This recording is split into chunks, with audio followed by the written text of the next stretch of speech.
अनुराग भदौरिया जी की पार्टी, पप्पू जी आ रहा हूं। अनुराग भदौरिया जी की पार्टी बोले, सूप बोले तो बोले, ओके। और चलनी भी बोले, ओके, आप ही के जिसमें पास 100 आ रहा छेद। ये वो पार्टी है, समाजवादी पार्टी, जिसने की अपनी सरकार आने के बाद दलितों का reservation in promotion Uttar Pradesh में खत्म किया। खत्म ही नहीं किया, रेट्रोस्पेक्टिव खत्म किया, और हजारों की संख्या में जो शेड्यूल कास्ट कर्मचारी थे वो डिमोट हो गए। और अनुराग भदौरिया जी, आप तो वो पार्टी जिनके आजम खान ने आला हजरत हज हाउस के उद्घाटन के समय 5 पप्पू जी, सितंबर 2016 को सुधांशु जी, बाबा साहब अंबेडकर के लिए भूमाफिया शब्द का प्रयोग किया। एब्सोल्युटली सुधांशु जी, रोक रहा हूं, आपको माफी चाहता हूं। साथ बोल रहा हूं। पप्पू यादव एक आपसे सवाल पूछना चाह रहे हैं माननीय संत। पप्पू जी, आप वहां थे और मैं देख रहा था, वो वीडियो चलाइए, आप निशिकांत दुबे की तरफ हाथ यूं करके बोल रहे हैं ये क्या हो रहा है? आपने अपनी आंखों से देखा पप्पू यादव जी? वहां मेरे को वीडियो में दिख रहा है। मैं मुझको एक बार सुन लीजिए, क्योंकि जी प्लीज बोलिए। मेरा एक आग्रह है, जब हम लोग पहुंचे आगे आगे प्रियंका गांधी जी महिलाओं को लेके, महिला सांसद को लेके चल रही थी, बीच में राहुल गांधी जी थे, जिसमें सभी माननीय सांसद थे। हम लोग आए, हम लोग को ये पता नहीं था कि सारे रास्ते घेर लिए गए हैं, चारों तरफ से लाठी उठी लेकर के घेर लिया गया, गेट बंद हो गया, चारों सारे चीज बंद हो गए। जिंदगी में पहली बार कोई सत्ता पार्टी इस तरीके से, मतलब इतना बड़ा दुनिया में आज तक के इतिहास में, आजादी के बाद और पहले किसी कंट्री में शायद ऐसा हुआ होगा। मैं इस बात को मानने को तैयार नहीं हूं। ये जो परिस्थितियां हैं इसको समझिए भैया। हम वहां थे, मेरे सामने में इनके सांसद ने एक सीपीएम के सांसद को धक्का मार के गिरा दिया। उसके बाद ये लोग बढ़े खड़गे जी के तरफ, खड़गे जी के तरफ बढ़े तो खड़गे जी जैसे ही बचना चाहे खड़गे जी गिरे और सांसद जी भी गिरे। अंत में लगा कि ये लोग प्रियंका गांधी जी की तरफ बढ़ेंगे, प्रियंका गांधी जी बैठी, हम आगे आ गए और मैंने कहा भैया ये क्या कर रहे हो, आप फुटेज देख सकते हैं मेरा, और हमको ये लोग धक्का देने लगे। अंत में मैंने रोका इन लोगों को और एक रास्ता बोला दीजिए। जब ये लोग नहीं दिए और सब बैठ गए और ये लोग मार करने के लिए महिला सांसद से आतुर हो गए, तो हम दौड़े दौड़े सदन के भीतर गए। राहुल गांधी जी सदन के भीतर थे। राहुल गांधी जी को मैंने कहा भैया इस तरह की बात है, आप जल्दी सबको लेके दूसरे रास्ते या दूसरे गेट से हम लोग को निकलना होगा, अन्यथा बड़ी घटना घट जाएगी। राहुल गांधी जी दौड़ के आए, जब सीढ़ी पर से नीचे उतार रहे थे लेफ्ट साइड राइट साइड से, तो वहीं पर निशिकांत दुबे और 2-3-4 सांसद ऐसे कर रहे थे सारंगी जी को। तो उन्होंने कहा कि सारंगी भाई क्या हुआ, सांसद जी क्या हुआ? कहता तुम गुंडे हो, गुंडाई तुमने किया है, तुम गुंडाई करोगे, तुमसे वो बोलना शुरू कर दिए।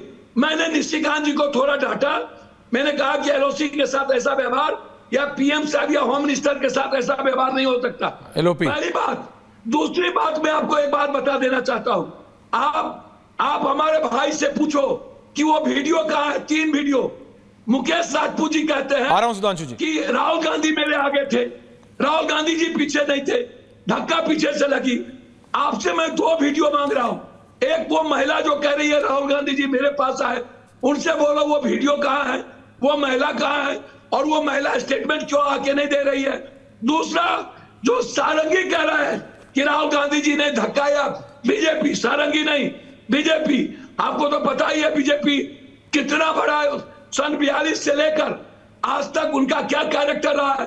ये नाथूराम गोडसे के आचरण और मनुस्मृति के चरित्र से इनका आचरण है।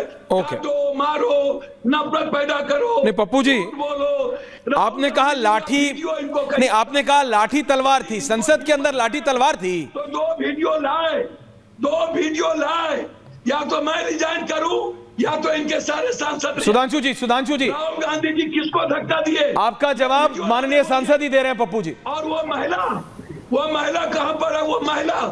वो महिला भी माननीय सांसद ही हैं। ये झूठा पार्टी नहीं, झूठा पार्टी नहीं भाई, माननीय सांसद जवाब दे रहे हैं आपको। सांसद जी सुनिए, सुधांशु जी। हो गया भैया, मैं ओके। देखिए, यहां पर बैठ के अनर्गल बातें करना, झूठ और अज्ञानता का जो प्रदर्शन किया है, इनको मैं बताना चाहता हूं पप्पू यादव जी की आपकी बात का क्रमवार जवाब देते हैं। आप कहते हैं कि दुनिया में ऐसा कभी नहीं हुआ। पप्पू यादव जी जानकारी नहीं रखते हैं क्या? अभी 3 दिन पहले तो कोरिया की संसद में क्या हुआ है? खूब तो रखते दुनिया हैं में भैया। कभी नहीं हुआ। और आप तो उस बिहार विधानसभा के सदस्य रह चुके हैं जिसमें विधायकों को दौड़ा दौड़ा के पकड़ा गया था और आप लोग उसके साथी होते थे। उत्तर प्रदेश की विधानसभा में दिसंबर 1993 में धनीराम वर्मा ने ध्वनि मत से समाजवादी पार्टी मुलायम सिंह को बहुमत दे दिया। उसके बाद खून खराबा हुआ, स्टेशन पे लोग लाए गए। 22 अक्टूबर 97 को यूपी की विधानसभा में क्या हुआ, हमें कुछ नहीं पता होता, इससे ही आके अनेक बार पहली बार हुआ। अब आते हैं आज के मैटर के ऊपर। इसीलिए अपनी अज्ञानता का इतना ज्यादा प्रदर्शन नहीं करना चाहिए मान्यवर, आवेश में आकर। अब आपने कहा कि राहुल गांधी अंदर थे, आपने बुलाया।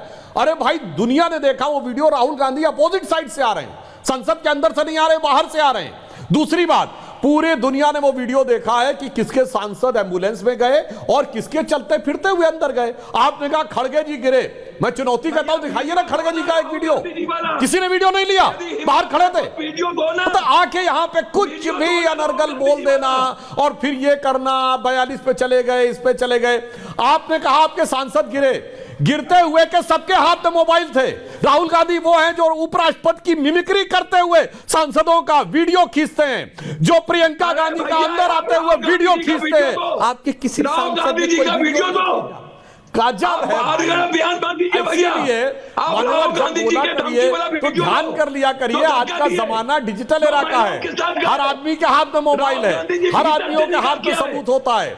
तो पूरे देश ने देखा है कि हमारे ही सांसद एम्बुलेंस में गए और आपके सांसदों ने बाद में यह हल्ला मचाना शुरू किया। और आप जिसको महिला महिला कह रहे हैं, वो सम्मानित सांसद हैं, नागालैंड की नॉर्थ ईस्ट की सम्मानित सांसद है, शेड्यूल्ड ट्राइब से हैं। तो आप ऐसे नहीं कह सकते कि महिला महिला करके आप प्रयोग करने लगते हैं। मैं आपकी बात समझ रहा हूं। Can I have everyone on air? Priyanka ji, Anurag Bhadauria ji, Sujeet ji. Priyanka ji, आपने सुना क्या हो रहा है?